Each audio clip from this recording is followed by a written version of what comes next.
I have spent the past few weeks completely immersed in the practice of yoga, living on the most gorgeous eco ashram surrounded by fruit trees and blooming flowers and birds. There's also a crocodile infested river that we had the option of swimming in. I didn't swim in it, but basically I've just been diving really deep into this practice that has completely saved my life and transformed my life. This is now my third yoga teacher training, and I always come to these to deepen my own practice, so I thought it would be really special to share a little bit of what it's like with you. So please join me for a long day in my life at the ashram. Good morning. It's almost 5:30 a.m. and I need to get dressed and run to the meditation hall for morning meditation. The bell always goes off at 5 a.m., but I just lay in bed until the last possible second, so I'm always running. Let's go.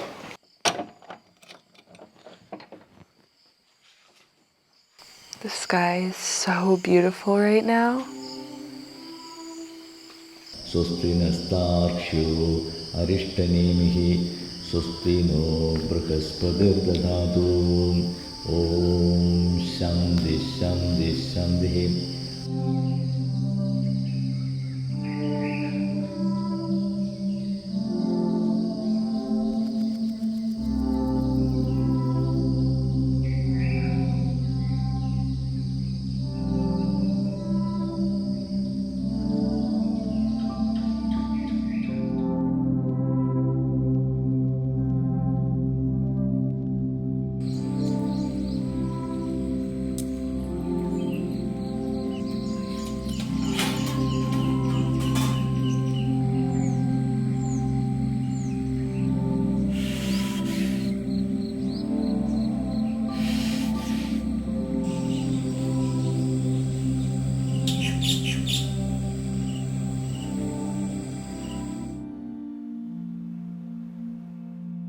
Yoga is a scientific path of self-realization that's over 5,000 years old and looks very different now than it did back in the day. There were originally only 8 asanas, really revealing how little the physical postures have to do with it.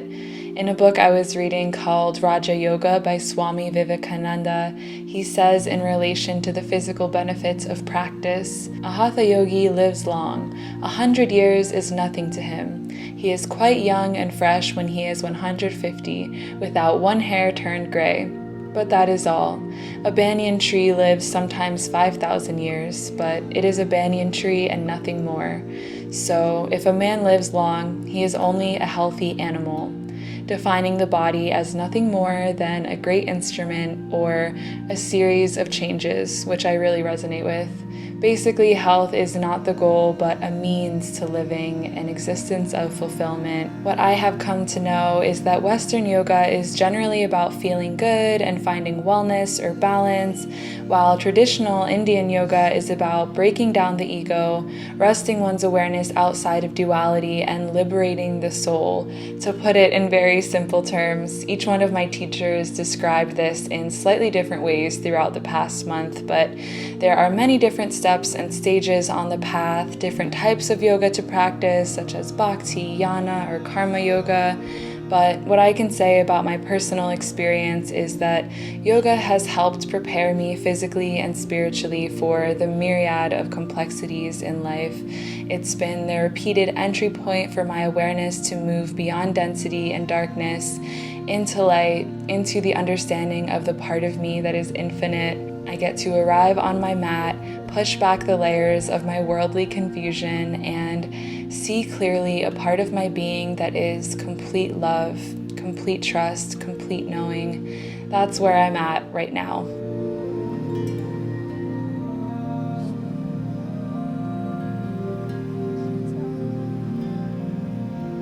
My favorite part of morning practice is doing pranayama and meditation, finding stillness again after all the postures, and feeling like I could just witness the present moment in complete delight for hours.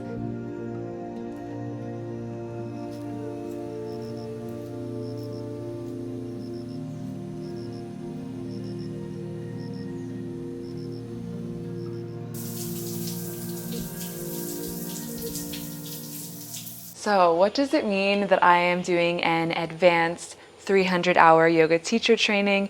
It doesn't mean that I'm an advanced yogi, and it literally just means that I have done a 200-hour training before. I have some experience teaching, a basic understanding of the philosophy and alignment as well. That's all that it means. I have done two 200-hour courses before, and I didn't want to go through some of the same basic alignment and philosophy. I wanted to go a little bit deeper and focus more on meditation, using the body to access the breath, to then access the mind. Yoga is chitta vritti nirodha, to still the fluctuations of the mind, and it's a practice that I have been doing since I was about 15 years old.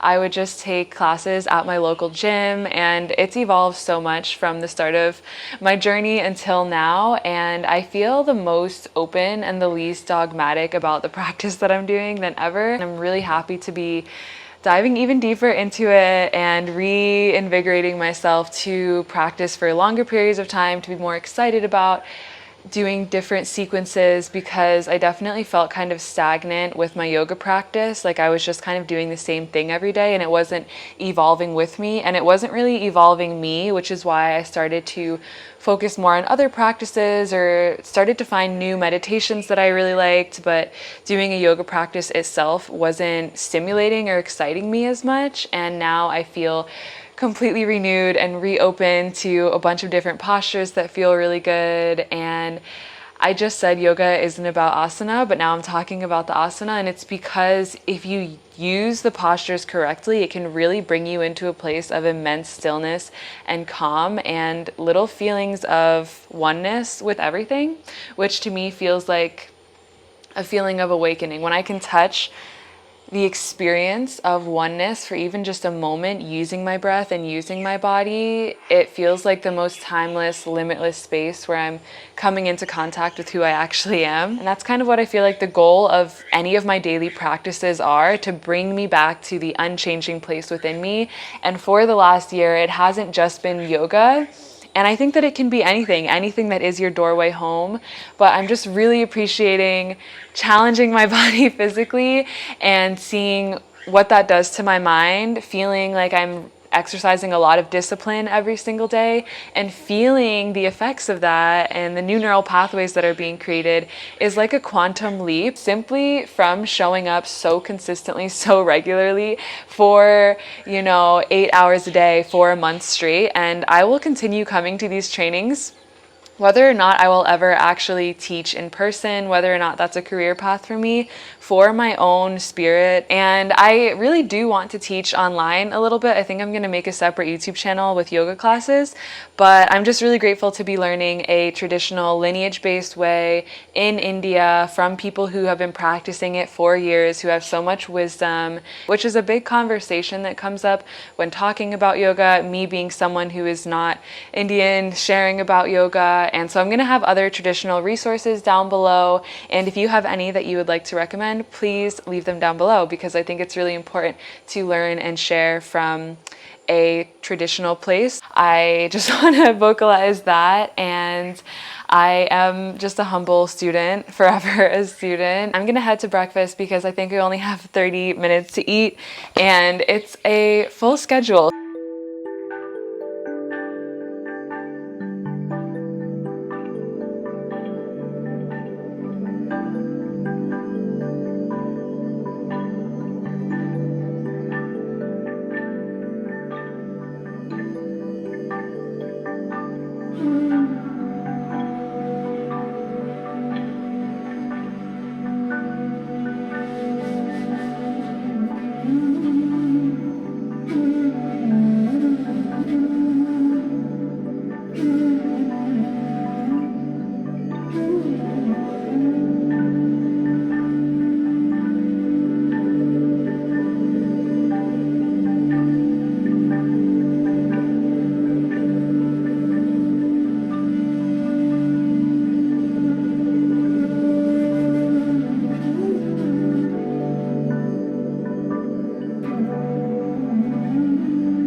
is not able to understand what is being dumped inside. See, body has a way of characterizing each food. Like how we subdivide things and put it into each file. Now you are giving a combination of food that body doesn't understand how to do it. So it is getting irritated and then ultimately leading to irritable bowel syndrome. So there is no reason. People don't know why they get irritable bowel syndrome. Something that is related to that.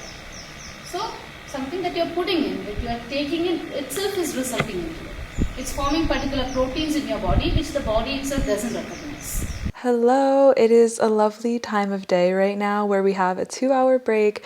I only have 15 minutes of it left, but I just got out of an Ayurvedic treatment.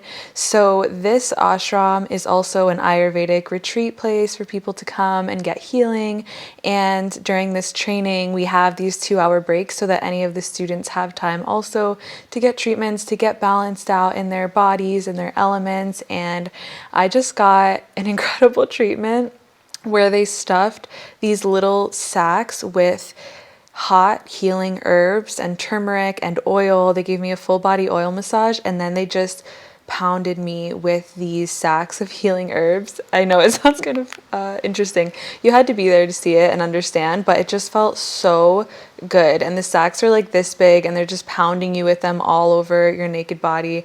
And I feel so relaxed right now. But I normally just take this time to journal, listen to music, and have an introverted moment with myself, because it is a lot kind of being perceived and socializing all day, every day.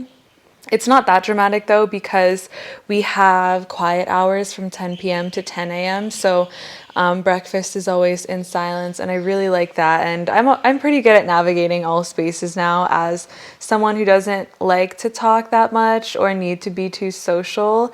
But I really relish in these hours, and it's completely optional to get treatments. So I've only gotten 1 or 2, and otherwise I'm just hermiting in my room and editing and doing things that make me feel close to myself, and constantly learning deep spiritual truths, reflecting on your life, opening up your body in ways that release memories, maybe trauma, is actually a lot to process. And so to have time where I'm not thinking about any of that is so good, so healing and healthy, to just do something completely different from unpacking the purpose of my existence and how I'm going to end my suffering in this lifetime. It's a lot. And honestly, the more that I practice, the more that I learn about these things, the further away I feel from actually being anywhere close to full self-realization in this lifetime. But it's good to know where I'm at. It's good to know what it requires to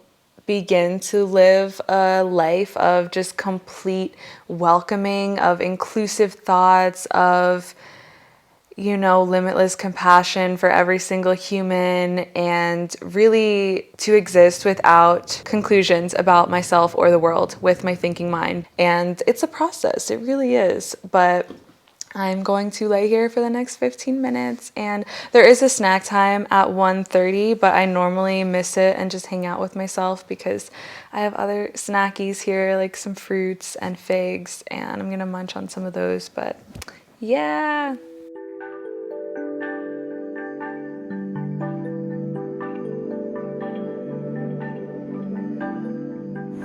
The structural experiential duality gives you the facility to experience its power, but if your awareness is kept free from sense of separation, you are experiencing this power without sense of duality.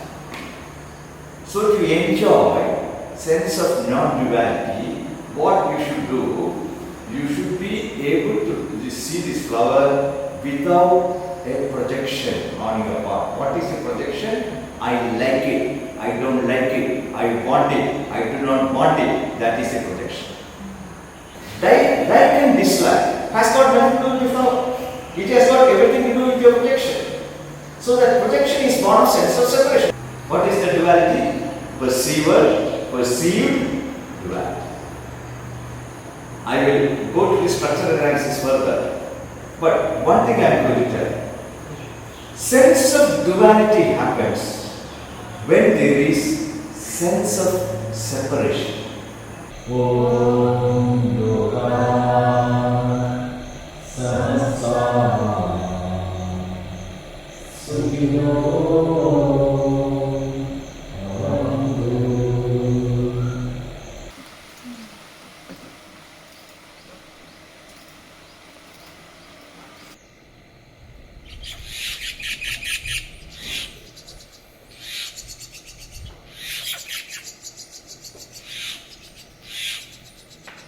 I'm gonna finish setting up, meditate, ground myself a little bit because I had a little bit of herbal coffee, which I never have, but it was so yummy and had jaggery in it. It was so good, and I had 2 little cups of it, and I feel like I'm bouncing off the walls right now, which hopefully will translate positively in this chill class. We'll see, but I need to ground my energy a little bit. And I have my sequence here. I don't know if any other teachers write their sequences out like this, but I put every pose, even the counter poses, and I highlight the main things, and I write the warm-up and the breath work. But I'm going to teach this class. Inhaling fully and deeply. 1, 2, 1, 2, 1, 2, 1, 2, 1, 2. Exhale, mountain. Next exhale, you can release the arms and come back up to wherever your comfortable edge is, so maybe that's your forearms, or if you feel comfortable, you can grab the big toes with your peace fingers.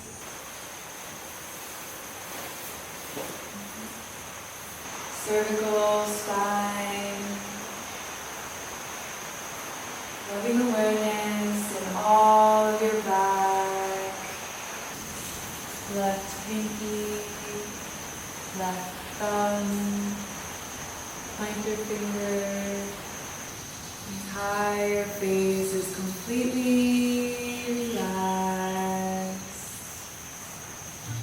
At the end of every day, I'm somehow both completely exhilarated. I can feel all the prana and life force energy in my body, and I'm also completely exhausted. Like, I could spend a week just letting all of this information settle, but it was a full moon tonight, and my new Swiss and Italian friends decided that they wanted to do a ceremony, and it was originally just going to be us 3 women, but word got out, and a lot of other people wanted to join and were curious about what a full moon ritual is. And it's really random, but we did some chanting and we burned things we were letting go of, as well as spoke to things we were calling in under the full moon. And we had a lot of laughs this night because it was kind of a cultural exchange with the locals, you know, these random ceremonies that make us feel good that aren't really rooted in anything other than intuition. So there was so much laughter, which was the perfect medicine and end to the day. I definitely tucked myself right into bed after this and got myself ready to do it all again. Thank you so much for being here and watching these sweet little moments. I feel so grateful to be in India, to be receiving so much from this lineage, and I have a lot of videos coming, so I will see you very soon. I hope that you can take some deep belly breaths. Until next time, bye!